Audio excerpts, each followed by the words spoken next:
কুমড়ো ছক্কা কুমড়ো ভাজা তো আমরা সবসময়ই খাই। তাই আজকে একটা অন্যরকমভাবে কুমড়োটাকে রান্না করলাম। প্রথমে কুমড়োটাকে দেখো ছোটো ছোটো করে পিস করে কেটে নিলাম, আর তার সাথে নিলাম একটা গোটা পেঁয়াজ কুচিয়ে। আর এখানে ধনেপাতাও নিয়ে নিয়েছি। তো কড়াতে এবার অল্প সর্ষের তেল দিয়ে প্রথমে দুটো শুকনো লঙ্কা ভালো করে ভেজে নেব। শুকনো লঙ্কাগুলো ভাজা হয়ে গেলে তারপরে পেঁয়াজটাকে একটু ভালো করে ভেজে নেব। তেল একদম অল্প দিলেই হবে। তো পেঁয়াজটাকেও ভালো করে ভেজে নিয়েছি, ভেজে এবার তুলে নিচ্ছি। এবারে ওই একটুখানি তেলের মধ্যেই দিয়ে দেবো কুমড়োটাকে, আর কিন্তু তেল দেওয়ার কোনো প্রয়োজন নেই। তো কুমড়োটাকে দিয়ে নুন হলুদ কিচ্ছু দেওয়ার দরকার নেই, একদম লো ফ্লেমে কিন্তু কুমড়োটাকে ভেজে নিতে হবে।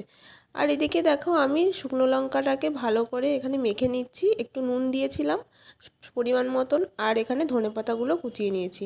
তো দেখো আমার কুমড়োটা একদম সিদ্ধ হয়ে গেছে। এবারে কুমড়োটাকে কিন্তু সেই প্লেটের মধ্যে নামিয়ে নিচ্ছি। একটু ঠান্ডা হওয়ার জন্য অপেক্ষা করব, তারপরে কিন্তু ভালো করে মেখে নেব। একবার বাড়িতে বানিয়ে দেখবে, এটা খেতে কিন্তু দারুণ লাগে।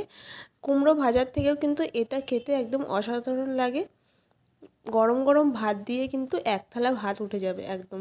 তো কেমন লাগলো আমার রেসিপিটা অবশ্যই জানিও, ভালো লাগলে লাইক কমেন্ট করে দিও।